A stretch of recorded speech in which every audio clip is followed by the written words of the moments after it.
Бистрица се намира в полите на Витоша, но тъй като отстои едва на 13 км от центъра на София, е смятана за луксозна вилна зона на столицата. Тук, в своя скромен, но подреден дом, живее семейство Георгиеви. 31-годишната Лиза, съпругът и Филип и техният 7-годишен син Георги.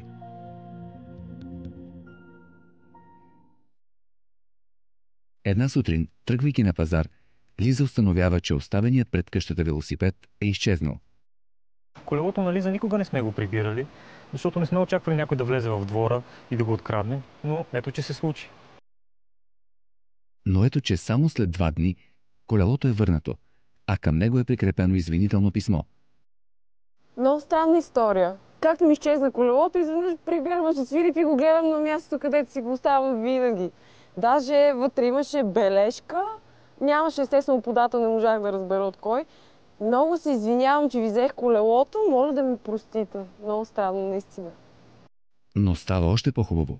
В плика има 2 билета за предстоящия концерт на Сара Брайтман. Като видях, не можах да повярвам, билети за Сара Брайтман. Аз съм и супер голяма фенка. Толкова време се опитах да намеря билети, пък поствам във Фейсбук. Даже нямах абсолютно нищо против каквато и цена да ми убиват, само да си взема билети. И сега ето ги имам 2 билета за Сара Брайтман. След като оставят Георги при баба му, Лиза и Филип отиват на концерта и се наслаждават на една прекрасна романтична вечер. Когато се прибират вкъщи обаче, ги очаква неприятна изненада. Как може сме толкова наивни, подариха ни едни билети, ние вече в еуфорията и абсолютно всичко забравихме, даже как изобщо ни хрумна, кой изобщо не подарява тия билети, веднага се хванахме и хупнахме на някакъв концерт. А то какво се оказа? То ми много ясно, ние живеем в България, кой пък ти даде безплатно нещо хубаво, ще ти подари подарък билети и то нещо скъпо. Ограбеното семейство веднага се обажда на телефон 112. Пристигналият екип оглежда местопрестъплението, разпитва съседите и търси следи, оставени от крадеца. Установихме, че извършителят е нахлул през балконската врата, по всяка вероятност, която е отворена с отверка, която открихме. Очевидно той не е бързал, защото е прерол всички стаи и са откраднати бижута и пари в брой на обща стойност около 2000 лева по данни на потерпевшите. Семейството живее скромно и до този момент се е чувствало спокойно. До сега не е имало кражби нито в техния дом, нито при някого от съседите. Наглият обир повдига много въпроси. Защо точно нас обраха? Ние живеем в скромен дом и отвън се личи, че къщата ни е скромна. Просто не мога да си го обясня. Съседство има къде по-луксозни имоти. Много ми е странно едно нещо. Първо, откъде крадец е знал, че аз харесвам Сара Брайтман? И второ, още по-чудващото, откъде пък е бил сигурен, че аз ще отида на концерта? Това означава, че той вероятно непрекъснато ни е следил всяка наша стъпка и знае какво ще направиме. Надявам се наистина да го заловят, защото ако от тук нататък ще трябва непрекъснато да се озъртам дали някой ме следи или ме наблюдава, това просто означава, че аз трябва да се побъркам.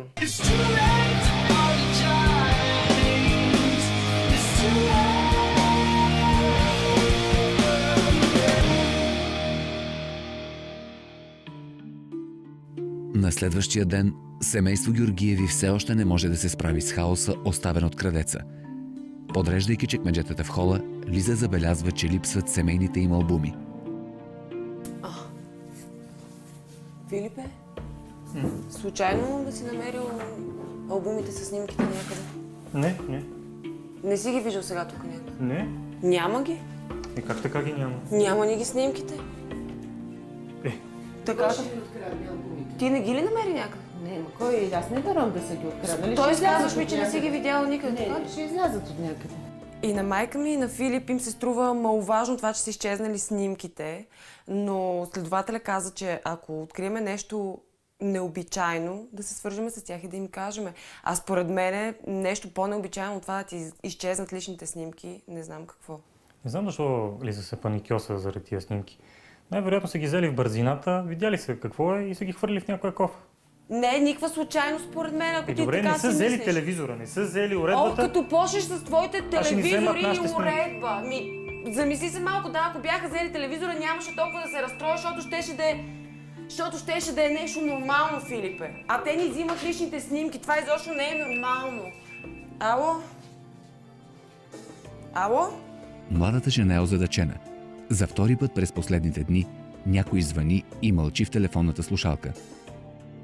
Ало? Никой не говори, нали? Филип, отива. Може да е било грешка. Не знам дали е грешка, не може всичко да е случайно, разбираш. Телефонът е случайен, снимките са случайни, според тебе всичко е по случайност. Отиваме в полицията, Филип, няма какво да правим. Добре, Това не отиваме. е нормално. Преди 2 дни се случи същото, аз тогава не обърнах внимание, но сега отново се случва. Явно просто някой звъни за да ни проверява. Семейството решава да отиде в районното управление на полицията. Въпреки че родителите му не са съгласни, 7-годишният Георги също настоява да ги придружи. Може би на полицейска кола или истински пистолет. Ще дойдеш, ама обещаваш, че ще слушаш, нали? Добре. Преди да се качи в колата, Филип забелязва, че гумата е спукана. Лиза, я излеза малко.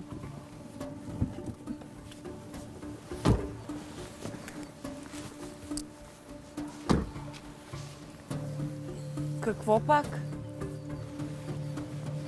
Какво става? Нещо става? Пак ли някакви простоти? Спукана гума. Като видях спуканата гума, реших, че съм настъпил нещо. Не е кой знае какво. Но странично забит пирон, това означаваше, че е нарочно. Какво става, Лиза? Нищо, няма да ходим с колата. Сега ще извикам Просто едно такси. нямам резервна гума. Ще извикам едно такси. Кой няма го е да- направил това? Няма нищо. Кой може да е забил пирон в гумата, докато сме били в къщи? Аз не съм видяла нищо. Филип твърди също, че не е видял нищо. Това, според мен, трябва да го съобщим също в полицията. До сега бях склонна да мисля, че кражбата на снимките е абсолютна случайност, но вече с този пирон в гумата мисля, че е абсолютно. И това трябва да кажем и за снимките.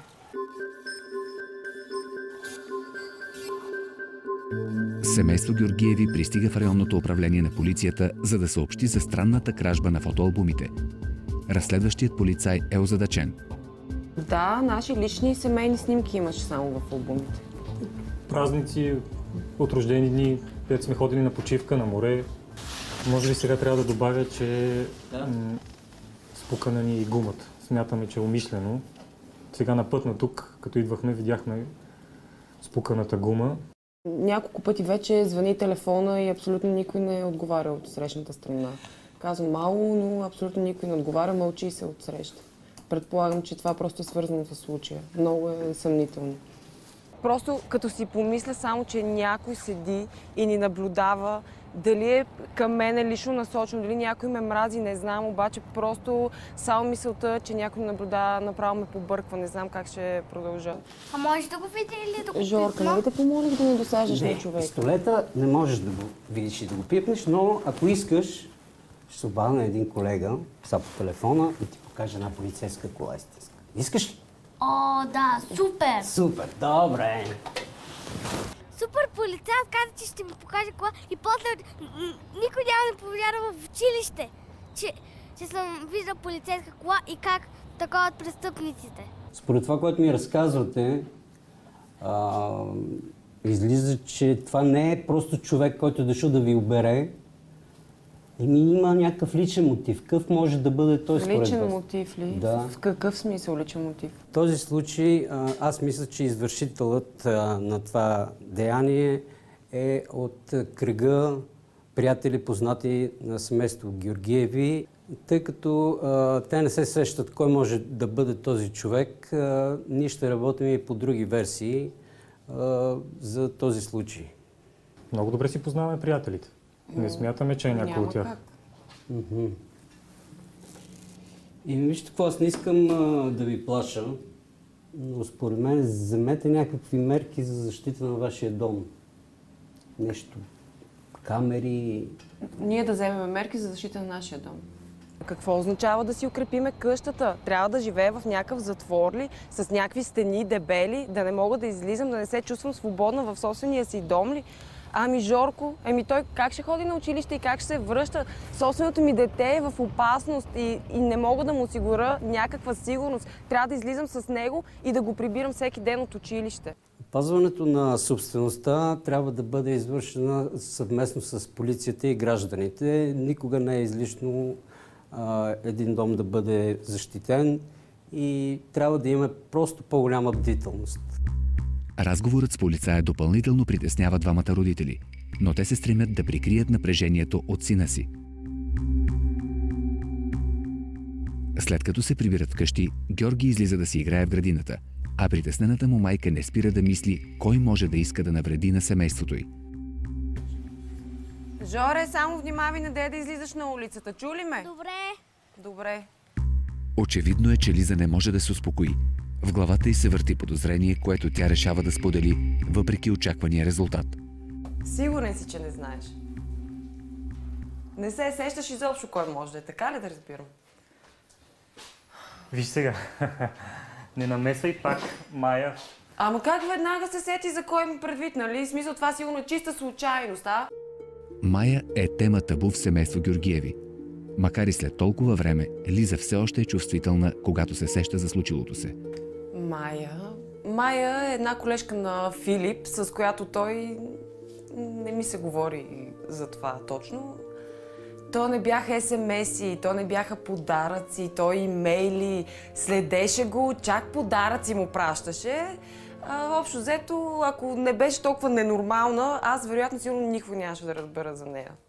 Просто на ненормалницата пак е щукнало нещо, че сигурно иска да е с безценния и Филипчо и сега е решила пак да ни тормози всичките тук. Между нас вече всичко приключи. Това беше много отдавна. Аз винаги съм съжалявал. За тебе може и да е приключило, ама знаеш ли какво и се върти в лудата глава на тая? Приключило. Това с Мая беше голяма грешка. На един фирмен банкет започнахме да се закачаме, премина в нещо повече. Нещата излязоха извън контрол. Но смятам, че с последващия разговор прекратих със сигурност всякакви намерения да продължи тази връзка. Ало? Ето, пак някакъв... Ето, моля ти се, кажи на твоята хубава Мая да престане да звъни, ако обича. Жоре, прибирай се, маме. Моля те, мами, какво може да остана? Казах ти да се прибираш, айде, влизай. Къде е хукна? Отивам да оправя гумата на колата. Гумата ще оправиш.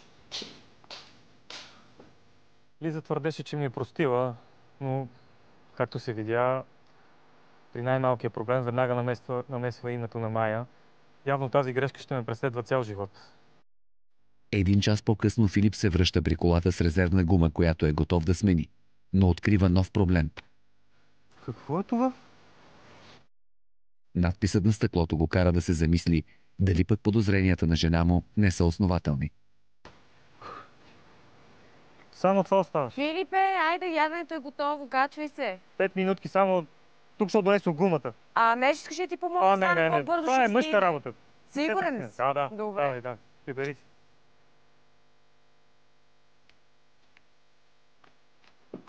Това се е случило, както се казват, преди броени минути. До сега ме нямаше, връщам се и вече има надпис на колата. Страшно е, дано Лиза не разбере.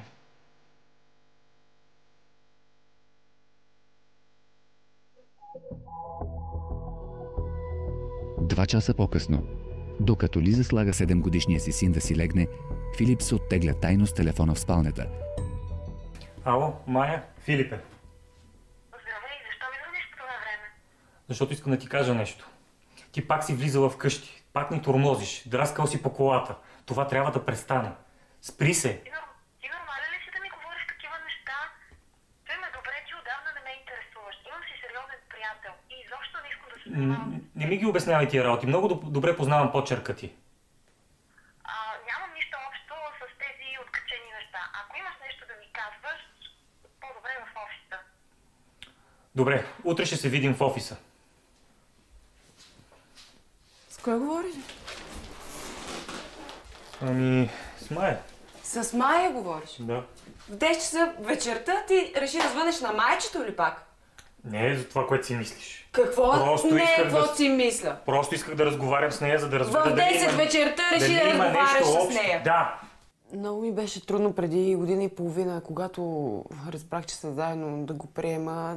Много трудно ми беше и да му простя всичко, да не говорим, че просто до ден днешен все още не мога да му имам пълно доверие. И сега отново сякаш всичко се повтаря. Не мога да разбера защо извъни тайно от мене, какво крие пак с нея. Не знам, не мога да си го обясна. Не сте заедно. Тогава защо извъниш по това време? Казах ти, исках просто да разбера дали има нещо общо. Знаеш какво? Изобщо вече ми писа да се разправям и с тебе, и с простата ти Майя. И като искаш да си разбереш нещо, направо си отивай на леглото и си спи там и си размишлявай, ако щеш цяла вечер, колкото си искаш и си разбирай какво си искаш за майчето. Мамо, татко, мана сега ли се по-тихо, че не мога да спя? Извинявай, миличък, извинявай, не сме искали да те събудим. Ела, пак ще те сложа да си легнеш. Ела. Да, признавам, направих грешка. Не трябваше да се обаждам по това време, пък и не трябваше да го крия от Лиза. Но просто исках веднага да разбера, има ли нещо или няма общо с цялата тази случка, Майя. Просто така се случи. На следващия ден, след като пристига в офиса, Филип вика Майя за разговор на 4 очи. Притесненият мъж вярва, че само така ще разбере дали бившата му любовница е замесена в инцидентите напоследък. Говориш ми някакви много странни неща, че влизам във вас. Това са пълни лудости. Нищо не е лудост. Според мен просто си търсиш повод отново да ме видиш. Не, забрави за това вече е минало. За мен също отдавна е минало. След толкова време аз нямам никакъв интерес към тебе. Звъни ми посред нощ, не знам какво му става, как така ще влизам в къщата му. Аз не съм престъпник. Просто си търси повод да ми се обади. Най-вероятно. Но съжалявам. За мен нещата отдавна са приключили, категорично. Много добре те познавам. Знам всичките ти номера. Знам как мислиш. Затова просто не ти вярвам. В този момент Филип забелязва във вестника нещо, от което кръвта му се смразява. Николов на Лиза? Как така? В днешния вестник. Шокиран от видяното във вестника, Филип веднага търси жена си на мобилния телефон, но не получава отговор. Не я открива и вкъщи. Изплашен за живота на жена си, Филип потегля към дома на Сребрина, най-добрата приятелка на Лиза, при която тя му е казала, че отива. Моля ти се, щом дойде при теб, веднага ми се обадете. Моля ти се, много е важно. Когато Филип приближава улицата, на която живее приятелката на жена му, той я вижда да маха в далечината, като не предполага какво ще последва.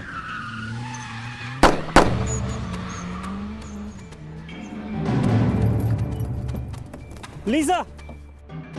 Опасенията на Филип се оказват основателни. В момента, в който вижда жена си, някой стреля по нея. За щастие и двата куршума не успяват да я улучат. Единственото, което Сребрина и Филип успяват да видят, е цветът на колата, която се отдалечава с бясна скорост от мястото на стрелбата. Обади се на 112. Обади се. Господи, помощ! С пистолет, бе! Кой е наред? Ало? Изпратете полиция, моля ви. Стрелят, опитаха се да убият приятелката ми. Всичко се разигра пред очите ми. Лиза буквално беше на 50 метра от мене. Когато Филип ми свирна с колата, чух изстрели, видях някаква кола, видях Лиза, че пада. Просто не знаех какво се случва. Молех се само да е жива и здрава. Всичко се случи за секунди. Направо щях да стана свидетел на убийството на собствената си съпруга. Спомням си само, че видях на която ми махаше и докато вървях към нея, само чух пилене на гуми и видях пистолета насочен срещу мен. Чух изстрелите и следващото нещо, което помня, само че бях на земята и видях Филип и вече друго не помня. Имаше някакви... Говореха ми нещо, но просто не помня какво ми говореха. Тя лежеше там. Не знаех какво става. Добре, че като отидох при нея, ми каза, че всичко е наред и се успокоих. След това дойдоха полицаите, линейката. Слава Богу, те дойдоха на време. И сега ще трябва да отидем да дадем показания. 2 часа по-късно. Лиза, Филип и Сребрина са в районното управление на полицията, за да разкажат точно какво се е случило. Разследващият полицай ги разпитва подробно, защото всеки един детайл може да е от полза в разследването. Аз единственото нещо, което помня, просто ще го стана толкова бързо, просто единственото нещо, което помня беше, че беше жена. 100% съм сигурна, даже лицето и още пред очите ми. Според Лиза, нейната нападателка е била с руса коса. като тя допуска, че това може да е било перука. Въпреки твърдението, че е запомнила лицето й, описанието й не е достатъчно за съставяне на фоторобот. Според разследващите, отпечатаният некролог също няма да даде конкретна следа. Тогава Филип решава да сподели за открития надпис на стъклото на семейния автомобил. И не си ми казал. Тогава беше толкова изнервена обстановката, надявах се, че така ти помагам да се успокоиш. Какво ми помагаш? Ти ненормален ли си? Защо ми казваш такива работи? Да не ме тревожи, моля те. Аз да не съм някое малко дете. Той не осъзна ли, че това е супер важно? Аз обикалям съвсем спокойно по улиците за малко да ме убият. Ние все пак живееме заедно, той не е добре. Как може поредното нещо да скрие от мен е толкова важно? Успокой се. Ма не е смисъл, видя ли какво стана преди малко? Трябваше да следиш качулка ли да стане нещо? Какво? Видях и хиляди пъти съжалявам. Какво да се успокоя? Той продължава да ме лъже и да ми някакви неща пак да скрие от мене. Какво? Няма нужда. Няма нужда от това. Не мога повече, честно ти казвам, как мога Лиза, скъпа, изчакай. В началото разследвахме една обикновена кражба, но изглежда, че случаите са свързани. Изглежда си имаме работа с човек, който следи семейството и се опитва да убие госпожа Георгиева. Това, което ни липсва, е мотива, но се надяваме, че ще стигнем и до него. Филип не се връща на работа, за да остане при жена си. Въпреки че лекарите й поставят успокоително, Лиза е изнервена и лабилна. Притеснена за състоянието на дъщеря си, разтревожената майка също пристига при нея. Не мога да разбера какво съм ми направила на тази жена. Защо иска да ме убие? Не мога да разбера какво съм ми направила. Успокой се. Или може би сигурно ти си направил нещо. Да, все аз съм виновен.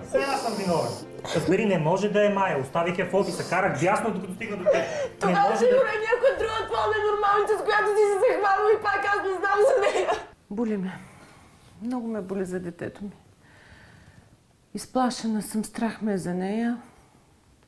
Ще бъда през цялото време с нея, защото виждам, че тя няма доверие на Филип. Той не може да й помогне изцяло. Аз трябва да направя нещо, да помогна на детето си. Може да не е срещу тебе, може да е някаква срещу кой жена. Що ме болна? Може да е срещу целия си. Всичко трябва вече да ни е спокойно. Не мога да ви слушам. Отивам да взема Георги. Успокой се, майче. Успокой се, моля ти се, успокой се. Аз съм тук. Всичко мина, ще те пазя, обещавам ти, нищо няма да ти се случи. Повече нищо няма да ти се случи, обещавам ти, моля те. Успокой се, си ми пини малко вода, успокой се. И той се притеснява, всички сме оплашени. Не знам колко се притеснявам, аз повече не му вярвам, не мога да му вярвам с него, изобщо вече не се чувствам в безопасност.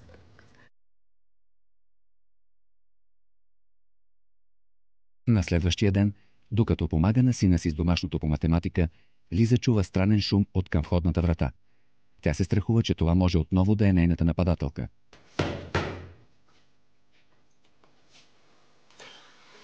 Бабе, Филипе, какво правите, бе?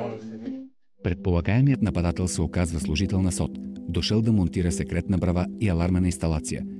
Но вместо да изпита облегчение, нервите на майката не издържат. Решаваме тук с детето задачи и вие блъскате по вратата като ненормални.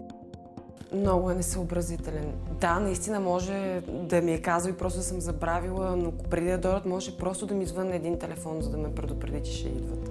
Натръни сме всички, какво ли не, изведнъж чум някакъв шума. Успокой се. Да се успокоя. Каквото обещах, това правя. Слагаме камери, датчици за движение, само да си спокойна. Разбирам те, да, обаче все пак ме предупреждай за такива неща, защото си без това напрежението ми е малко повече. Ало, кои сте вие, бе? Защо непрекъснато звъните и пазите тишина? Нищо не казвате. За тебе, майка ти. Ало, Да, извинявай, той не е нарочно, не искаше нарочно да... Да, просто знаеш сега как ситуацията и помисли, че пак ни се обаждат и мълчат. След преживяното през последните няколко дни, Лиза е благодарна за всяка минута, която не прекарва сама. Ето защо на следващия ден, докато мъжът ѝ е на работа, а синът ѝ на училище, младата жена отива на гости на майка си. Двете разглеждат старите семейни албуми на Маргарита. Да. Гледай, мале, какъв съм била. Направо на нищо не приличам, сега като се гледам. Виж тук. Виждаш ли, спомняш си като качих на един мотор? Това беше на морето, бе. Да, на морето. Ето тук сме били на Китен. То мотор, просто няма го забравя. Аз мога да се хиля на тази снимка, обаче си спомням, че направо треперех цялата от страх. Въпреки, че не ме возеше, нали? То седяхме на едно място, ама такава снимка нямаше никой друг на такъв супер високо ми се стори тогава, ма викам, какво да правя? Това ти ли си, бе? Аз съм, да. Мале, много си хубава тук, бе. Млада съм била. Тия очички, направо как гледаш? Млада и глупава, защото... Що бе глупава? Защото човек като е млад прави разни глупости, за които после съжалява. В смисъл? В смисъл, по принцип ти ще видиш... Нали знаеш, че ти сега не правиш... Ма нещо конкретно ли имаш предвид? Нямало да направила някакви неща, докато била млада. Много странно ми прозвуча. Друг път не е говорила по този начин. 100% съм сигурна, че имаше нещо конкретно предвид, обаче просто като я попитах и тя избегна темата и просто излезе. Така си говоря, нищо конкретно не искам да кажа. По принцип ти казах, че човек греши като е млад. Къде хукна па сега? Да налее по едно кафе. Старите снимки са успели да разсеят малко 31-годишната жена. Но усещането за лекота рязко изчезва в момента, в който Лиза случайно поглежда през прозореца.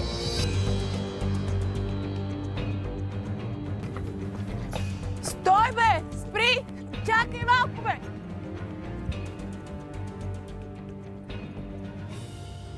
Какво става? Къде си? Какво става? Какво има? Отидох да направя едно кафе и тя като се развика, аз даже не можах да не разбера какво става някъде. Тя се затича навънка, почна да крещи, аз излязох навънка, тя почна нещо да ми обяснява, докато най-накрая разбира, че става дума за тази жена и за тази кола. Това беше тя. Коя тя? Тая. Коя тая? Тая, дето с колата, дето ме преследва. Тук беше, тук видях я през прозореца. Сигурна ли си? Да, убедена съм. Няма как да объркам. Да, убедена съм. Въпреки че нападателката й отново успява да избяга, този път Лиза е запомнила номера на автомобила и бърза да го съобщи на разследващия полицай. След като се обажда в полицията, Лиза се връща вкъщи, за да посрещне сина си след училище и да му приготви обяд. Тя не иска да тревожи 7-годишното момче и му спестява всичко от последните събития. По физическо тичахме и учихме едно стихотворение за буквата С. Искаш ли да ти го кажа? Да. Слънце, сърце се, стол с кишлен, само че това не са всички думи с буква С, за да продължи играта, казва ти нататък. Сега трябва някой да продължи ли? И дойде една жена в училище и дойде... Една жена ли? Да. Каква жена? При тези думи Лиза едва не онемява от ужас. Изтормозената майка вече не може да скрие, че е разтревожена. А ти какво й каза? Каза ли нещо? Нищо не й казах. Направо ще се побъркам, не мога си намеря място. Някаква жена успява да влиза в междучасието, намира детето ми и започва да го разпитва. Аз не знам какво да направя, той сигурно е в опасност. Да не го пускам на училище ли вече, да го придружавам ли навсякъде. Просто не знам какво да предприема.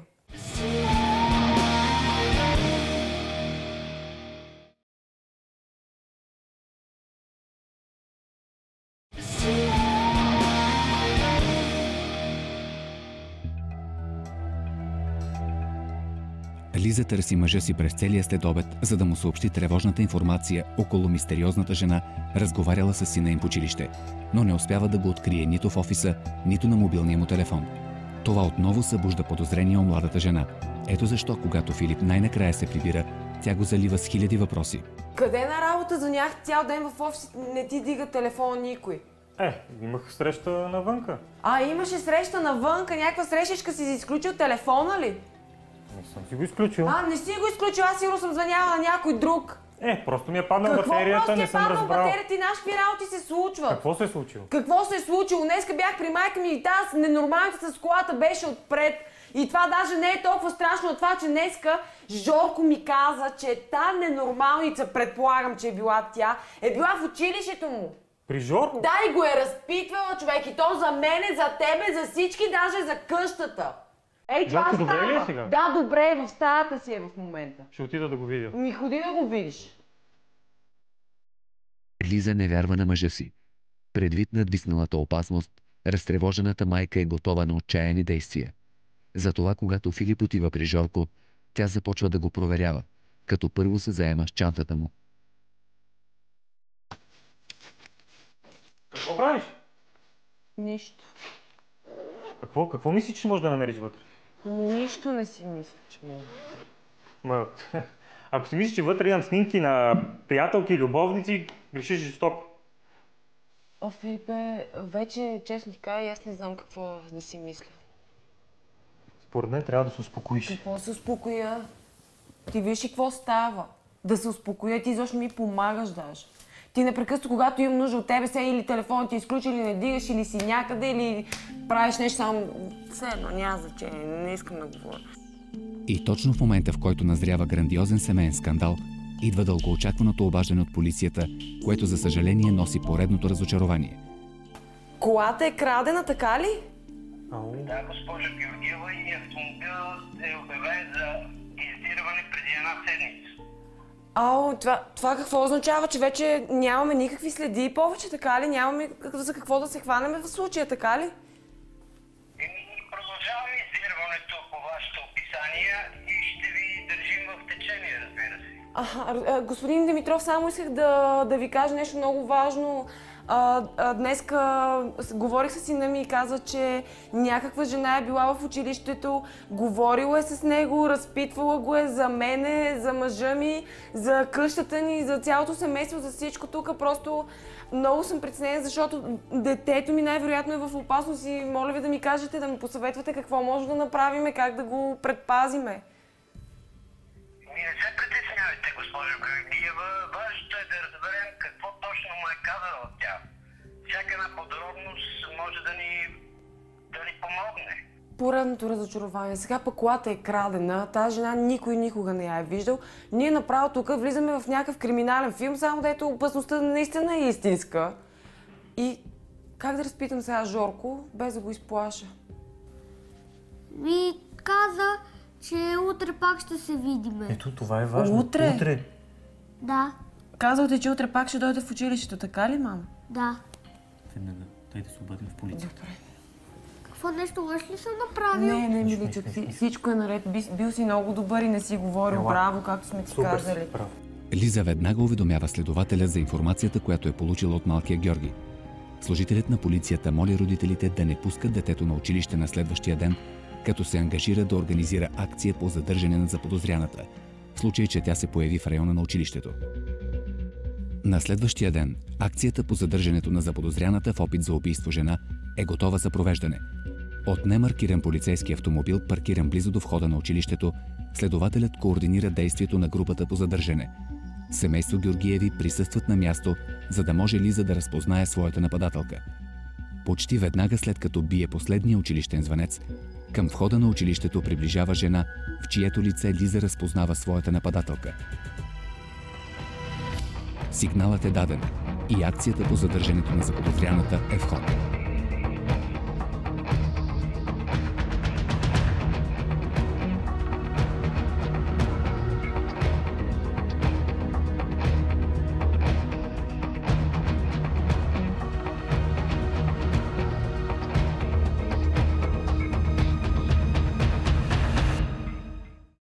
Два часа след задържането, Лиза и Филип са извикани в полицията.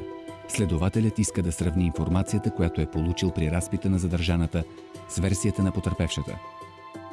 Установихме, че задържаната се казва Виолета Найденова, която е на 38 години и има адресна регистрация в град Перник. Виолета Найденова, нищо да ми говори. Може да...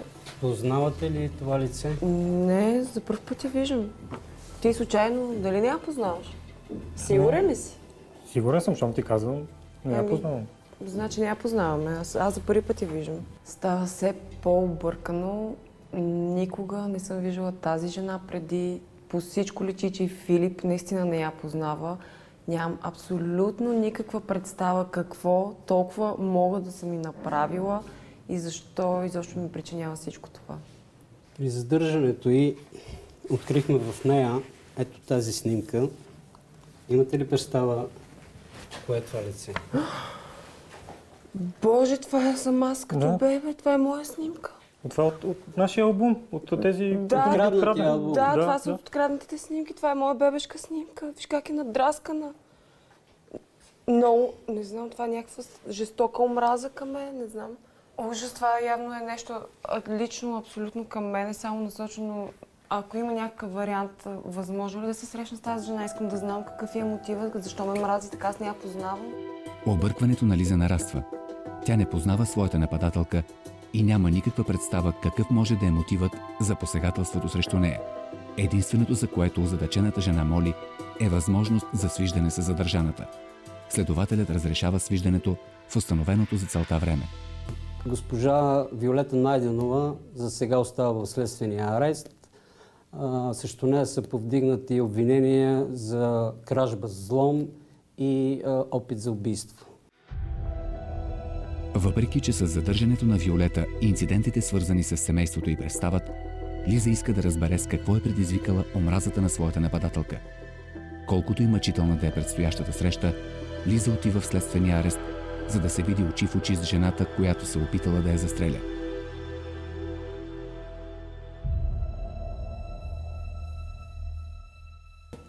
Просто стоях там и я гледах в очите и през цялото време недоумявах как е възможно някой човек да е събрал толкова много омраза. С цялата и омраза се виждаше в очите й. Все още не мога да разбера защо ме мрази толкова много. Коя си ти? Не те познавам. Аз ли коя съм? Да. Не ме познаваш или просто се правиш, че не ме познаваш? За първ път те виждам през живота си. За първ път ме виждаш през живота? Да. Даже съм почти убедена, че това, което ми причини, най-вероятно си се объркала. Нямам представа нито какво съм ти направила, нито защо ме мразиш толкова. Тогава да ти покажа. Дали да, покажи ми. Да, аз точно за това съм дошла. Най-неочаквано 38-годишната Виолета вади стара черно-бяла снимка, на която се вижда младо красиво момиче. Това е майка ми. Какво ще имаш ти с майка ми? Да, това е моята майка. Какво прави тази снимка в теб? Тази снимка стои цял живот в мене. Обърни на гърба да видиш. Там е написано. От твоята за майка? Тази снимка. 77-ма. Тази снимка е написана за тебе ли? Не. Не мога да повярвам. Искаш да кажеш, че ти изобщо не знаеш? Това мога ти да си го написала отзад. За мен. Да, никога през живота си не съм те виждала, нито пък някога майка ми е говорила за тебе. Разказът на Виолета е кратък, но шокиращ. Лиза е очаквала всичко друго, но не и да чуе историята, която чува от устата на жената, посегнала на живота й. Аз знаеш ли как бях? От дом в дом. Постоянно без пари. Почти нямам никакви приятели. Защото майка ти също отказа да поеме грижа за мен. Колко болка трябва да изтърпя още? Съжалявам само, че не си знаела за мен. Просто изобщо не искам да те виждам. Няма смисъл да идваш. Няма смисъл изобщо повече да ме търсиш. Нямам какво друго да й кажа. Какво ми говори тази жена? Всичко, което ми каза, истина ли е? Направо главата ще ми се пръсне. След посещението в ареста, Лиза отива направо при майка си, с която винаги са били в прекрасни отношения. Именно за това 31-годишната жена не може да повярва на онова, което й е разказала Виолета.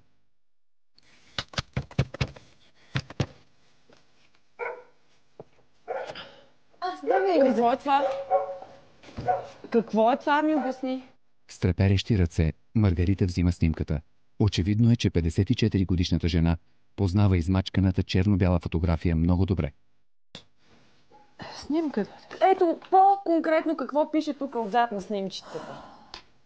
Така, ако можеш само да ми кажеш. Какво е това? Това е датата, когато се роди. Кой когато се роди? Сестра ти. Искаш да кажеш, че ти имаш дъщеря, Да. която майко, тя ми е сестра и ти не си ми казвала.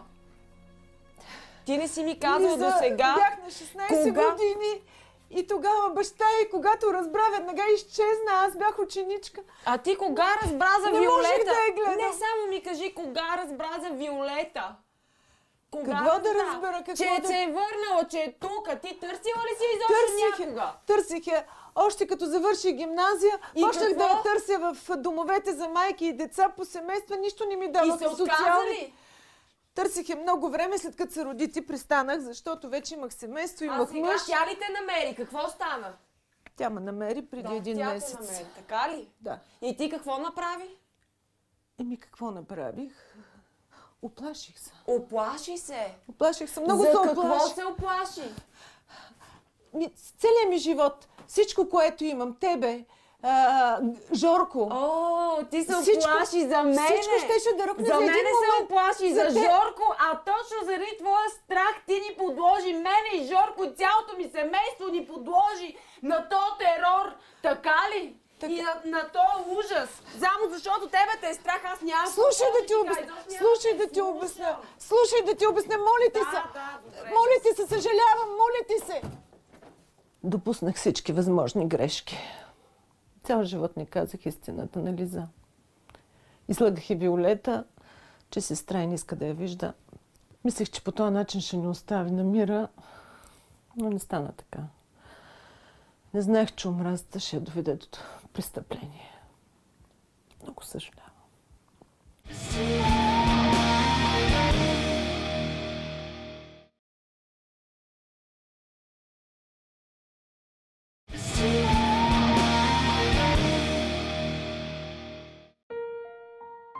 След драматичното признание, Лиза няколко дни не говори с майка си. Но след това й се обажда и настоява двете заедно да отидат на свиждане на Виолета. Маргарита първоначално е против, но после се съгласява. Време е майката, пазила тежка тайна дълги години, и двете й дъщери да си кажат всичко, което не са си казали цял един живот. Много ми е неудобно, срам ме. От какво те срам тази От лъжа? мене От ме толкова много срам, години да. вече водите. От До мен кога? ме срам. До кога трябваше да лъжеш? Разбих ти живота.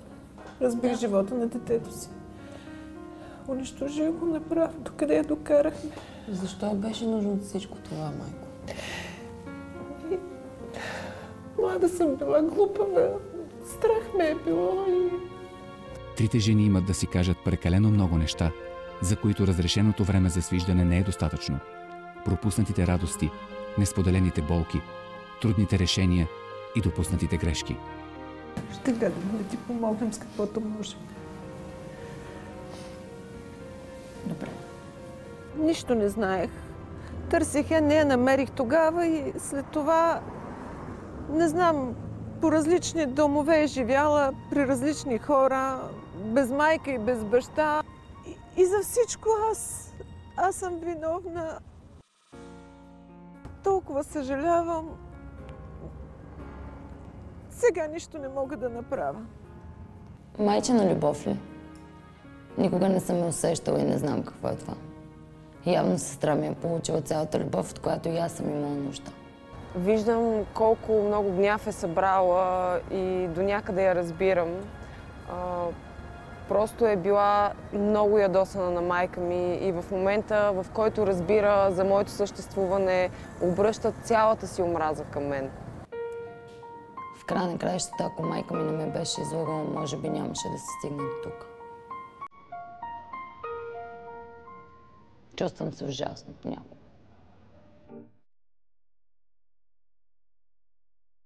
Четири месеца по-късно, животът на семейство Георгиеви може отново да се нарече нормален, въпреки болката, горчивината и обидата. Виолета Найденова е осъдена за опит за убийство и кражба и вече излежава наказанието си в сливенския затвор. След като признава всичките си престъпления, тя получава сравнително ниско наказание от 8 години лишаване от свобода. Въпреки че се стреми да не го показва, Лиза все още не е простила на майка си факта, че цял живот е крила от нея съществуването на по-голямата й сестра. Тя смята, че именно поведението на Маргарита е изложило живота й на опасност. Маргарита изглежда осъзнала грешките си и полага големи усилия да си върне обичта й на двете си дъщери. Тя посещава редовно Виолета в затвора, а с Лиза всеки уикенд водят честни и открити разговори. Защото човек не може да избяга от миналото си. Рано или късно той се изправя срещу греховете си и няма сметки, които остават неплатени.